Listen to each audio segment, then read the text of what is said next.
Major Jack Harper leaned over the console of Earth's Space Defense Station, his eyes fixed on the radar screen before him. The room was thick with tension, the air humming with the low buzz of the station's systems and the soft murmur of officers communicating in hushed tones. News had arrived via the Galactic Council's emergency channel, a vague but urgent warning to prepare for an alien incursion. The Galactic Council rarely intervened directly in such matters unless the threat was substantial. As the senior officer on duty, Jack's reputation for calm under pressure was well known. He had faced numerous skirmishes on the border sectors and negotiated tricky ceasefires. Yet the weight of this particular warning felt heavier than usual. The radar blipped ominously, confirming his worst fears. A fleet of unknown spacecraft had entered Earth's vicinity, moving into a strategic formation around the planet. "Status report!" Jack barked, his voice cutting through the ambient noise of the station. "Multiple large vessels, unidentified, but they're definitely not from any known ally," replied Lieutenant Gomez, her fingers flying over the controls as she gathered more data. "They haven't responded to any of our hails. It's like they want us to know they're here but aren't ready to talk." Jack straightened up, processing the information. It wasn't like the Council to send cryptic warnings unless the situation was dire. He made a quick decision. "Signal the UN Space Command. We need an emergency response team here, and prep the communication channels for a potential diplomatic parley." As Earth's defense forces scrambled to respond, Jack prepared himself for a face-to-face meeting with the alien commanders. Such encounters were risky, but necessary. Diplomacy might yet prevent a conflict. With Earth's fleet on high alert, Jack boarded a shuttle to the flagship of the alien armada, accompanied by a small team of Earth's finest diplomatic and military advisors. The journey through space was tense, each second stretching long as they approached the colossal alien flagship. Its design was unlike anything Jack had ever seen. A sleek, dark behemoth, bristling with what were unmistakably weapon ports. Once aboard, Jack and his team were escorted through the dimly lit corridors of the ship to a large chamber where the alien commanders awaited. The species, known as the Krivak, were imposing figures, easily towering over the tallest humans, their skin a shimmering metallic hue that reflected the light eerily. The lead Krivak, who introduced himself as Commander Vrox, spoke first, his voice a deep rumble. "Human, the Galactic Council might fear you, but we do not. Surrender your planet and join our empire, or face annihilation." Jack met Vrox's gaze, his heart pounding, yet his expression betraying no sign of fear. "We are willing to discuss terms of peace, not surrender," he countered firmly. "Earth will defend itself if necessary, but we prefer dialogue." Vrox sneered, a sound like grinding metal. "You have 3 days to comply." As Jack and his team returned to their shuttle, he couldn't shake off a sense of foreboding. They had hoped for a chance to negotiate, but the Krivak's intentions were clear. He immediately sent a secure message to Earth's leaders. "Prepare for possible war." Back at the defense station, Jack watched as the alien ships maintained their positions, a silent standoff orbiting the blue planet below. He knew the days ahead would challenge humanity as never before, but Earth was not without its defenses or its cunning. They would be ready. Major Jack Harper stood in the bustling operations center of the International Space Station, which had been swiftly converted into a diplomatic venue. The gravity of the situation was palpable. Earth's leaders had agreed to a face-to-face meeting with the Krivak commanders, hoping to avert a catastrophic conflict. Jack, chosen for his diplomatic acumen and military expertise, was to lead the negotiations. Surrounded by his team of advisors, Jack reviewed the profiles of the Krivak leaders. Their empire was known for rapid expansion and harsh governance. Despite this, the Galactic Council's message was clear. Underestimating humanity would be a grave mistake for the Krivak. Yet, as Jack looked at the imposing figures of the Krivak delegation entering the room, he sensed their disdain. They seemed confident, almost dismissive of the human presence. Commander Vrox, the same towering figure Jack had met aboard their flagship, led the alien delegation. His first words were a reiteration of their demands. "This meeting is a formality. We expect your surrender, not negotiation." Jack stepped forward, his posture relaxed yet assertive. "Commander Vrox, Earth respects strength and we recognize your power. But we are not without resources and resolve. Let us find a path to coexistence rather than destruction. What you see as a demand for surrender, we see as an opportunity for partnership." Vrox paused, his eyes narrowing. "Partnership? You propose to equal the Krivak Empire?" "Not equals," Jack clarified. but allies.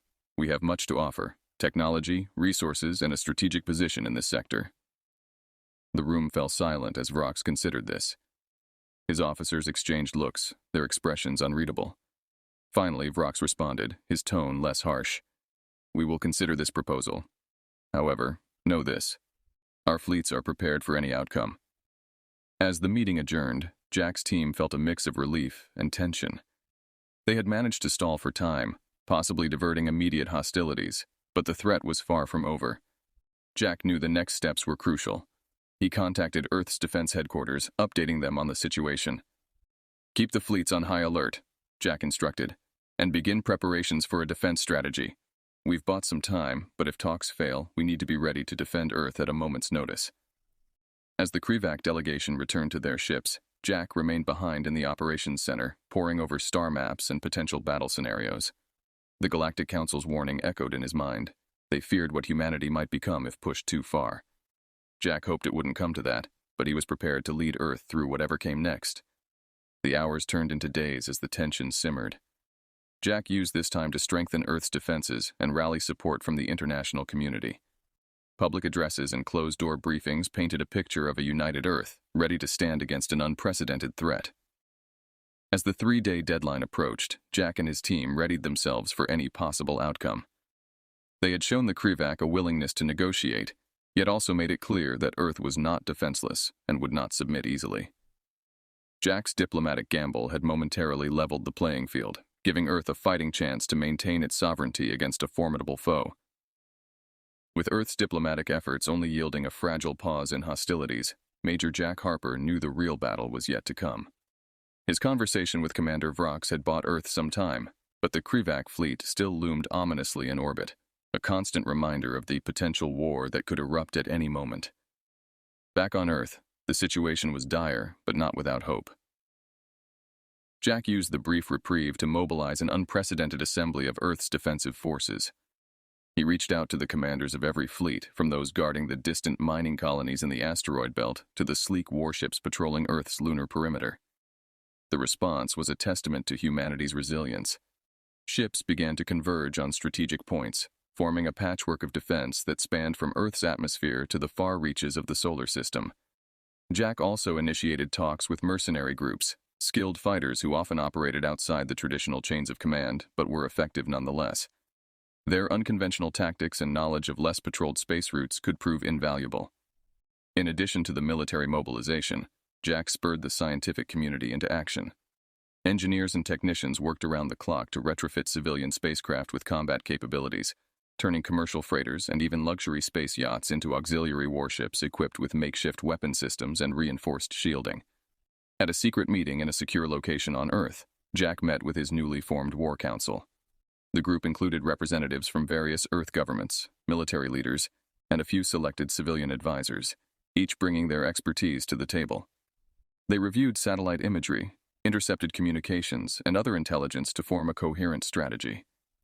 "Every ship counts, every pilot, every engineer, everyone has a role to play," Jack declared, addressing the council. His leadership galvanized the group, transforming a disparate assembly of resources into a unified command structure. The council agreed on several key strategies: decoy operations to mislead Krivac scouts, guerrilla tactics leveraging the asteroid belt's complex terrain, and a series of rapid response maneuvers designed to respond to any Krivac aggression. Training exercises were held in secret locations where pilots and crew practiced these maneuvers until they could perform them in their sleep. Throughout this frenetic preparation, Jack maintained communication with the Galactic Council, informing them of Earth's efforts and reiterating his commitment to peace if possible. Privately, however, he prepared for the worst.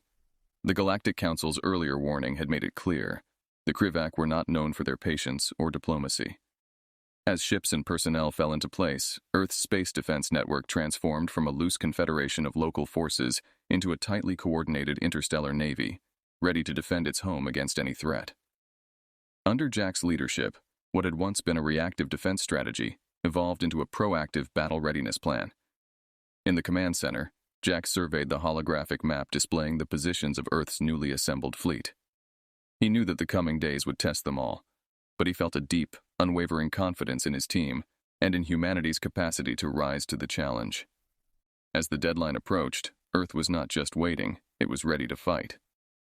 As the Krivac deadline loomed, the tension among Earth's newly formed defense network was palpable. Major Jack Harper, stationed at the command center on the Moon, watched as the last of Earth's ships took their positions. The Moon, with its strategic importance and extensive military installations, was not just a satellite, but a fortress in the making. Jack had chosen the Moon's rugged terrain, particularly the area known as Lunar Ridge, for its tactical advantages. The ridge provided natural cover and was ideal for ambushes, qualities he planned to exploit to their fullest. As the Krivac fleet began their descent towards the Moon, a grim resolve settled over the command center. This would be Earth's first stand. The battle commenced with a sudden barrage of laser fire from the Krivac ships, their beams cutting across the dark lunar surface. Earth's response was immediate and fierce. Under Jack's command, the lunar cannons, hidden within the ridge, erupted in salvos of return fire, their explosive force throwing up clouds of lunar dust. Jack coordinated the defense from the central hub, his calm voice a constant over the comm systems, directing ships and ground forces. Delta Squadron, flank left. Bravo, hold your position until my mark. Now, fire. His orders were precise, a choreography of war that turned Earth's defensive maneuvers into a deadly dance. On the lunar surface, troops in armored suits engaged Krivac ground forces that had landed. The fighting was brutal, hand-to-hand at points, under the weak gravity that made each movement both balletic and lethally swift. Jack watched as the monitors displayed the progress of these skirmishes, his heart racing with each report of Earth casualties and Krivac advances. In space, the battle was equally intense. Earth's ships, many of them retrofitted civilian vessels, darted among the Krivac fleet, harrying the larger warships and drawing them away from the Moon. Jack's strategy was working. The Krivac, frustrated by the nimble and dispersed tactics, began to make mistakes. At a critical juncture, Jack seized the opportunity to escalate their advantage. "Initiate Operation Hammerfall," he ordered, signaling a covert squadron of ships to enact the plan they'd rehearsed countless times. These ships, equipped with high-yield explosives, dove toward the Krivac's flagship in a desperate gambit. The explosion was visible even from the command center, a bright flare against the backdrop of space. The Krivac flagship was severely damaged, drifting and vulnerable. The shockwave sent through the Krivac ranks was not just physical, but psychological. Their invincible image shattered. With the flagship compromised, Jack ordered a full assault. Earth's forces, bolstered by this turn of events, pushed forward with renewed vigor. The Krivac, disoriented and leaderless, faltered. By the time Earth's reinforcements arrived, the battle's tide had decisively turned. In the aftermath, Jack surveyed the damage. The lunar ridge was scarred, pockmarked with craters and debris, but it held. Earth had won, but the victory was sobering. The cost in lives and material was significant, and while they celebrated their survival and strategic success, Jack knew this was only the beginning of what could be a prolonged conflict. Yet, in this victory, Earth had demonstrated not only its capability to defend itself, but also its resolve to fight, to protect its home against any threat. This battle, fierce and costly, had proved the Galactic Council's warning. The Krivac had underestimated humanity's will and ingenuity. Jack, proud yet pensive, prepared to build on this hard-earned momentum. In the aftermath of the Battle of Lunar Ridge, Major Jack Harper realized the conflict with the Krivac was far from over. Although they had won a significant battle, the war continued on multiple fronts.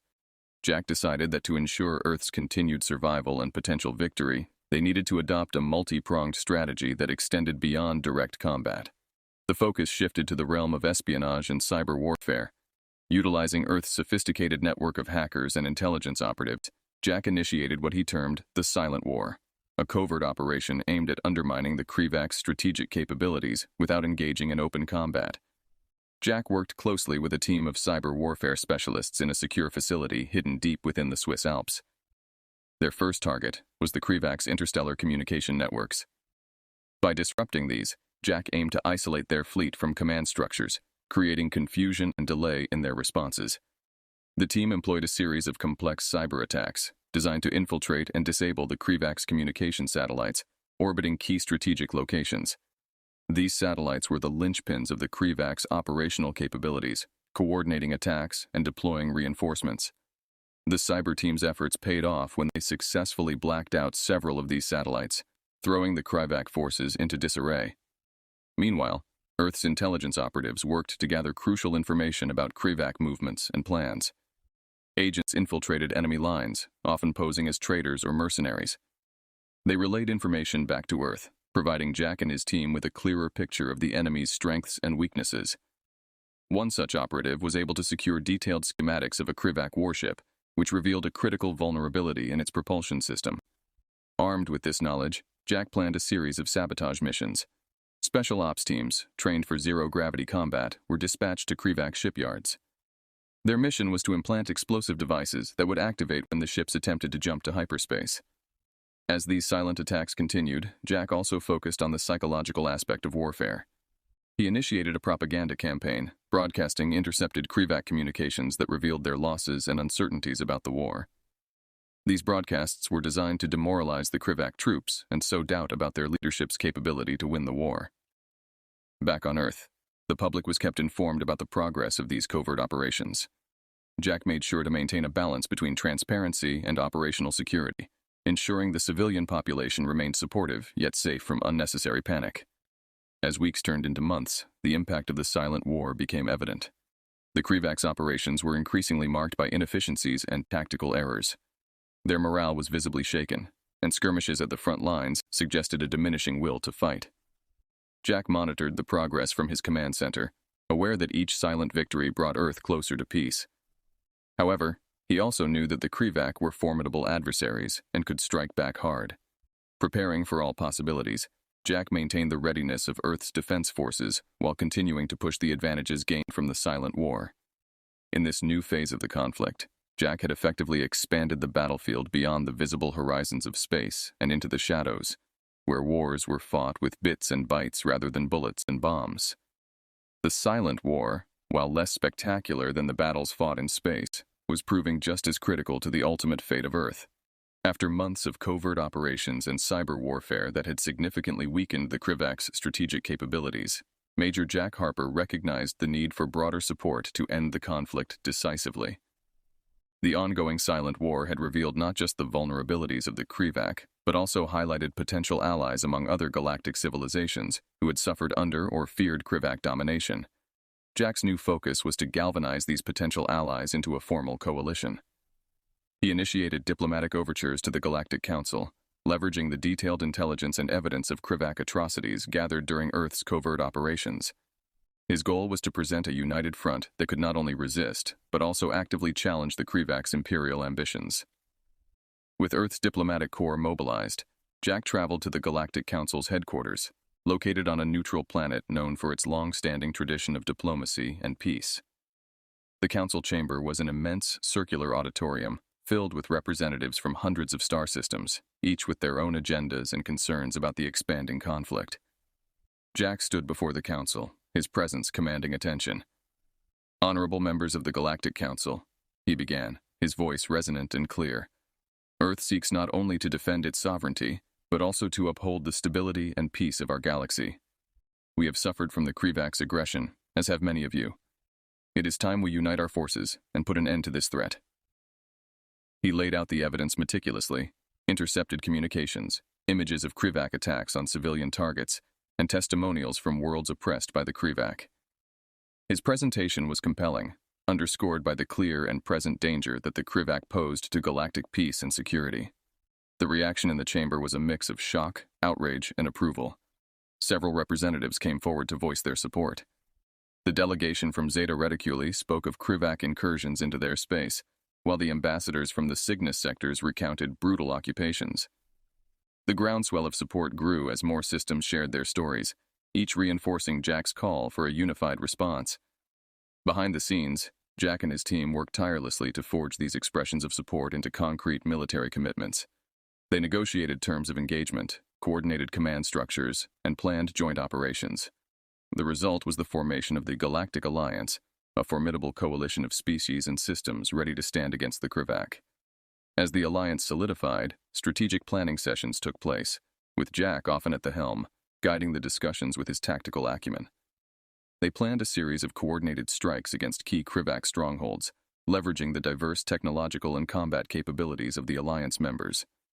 Back on Earth, news of the forming alliance and the forthcoming counteroffensive brought a renewed sense of hope and determination to the populace.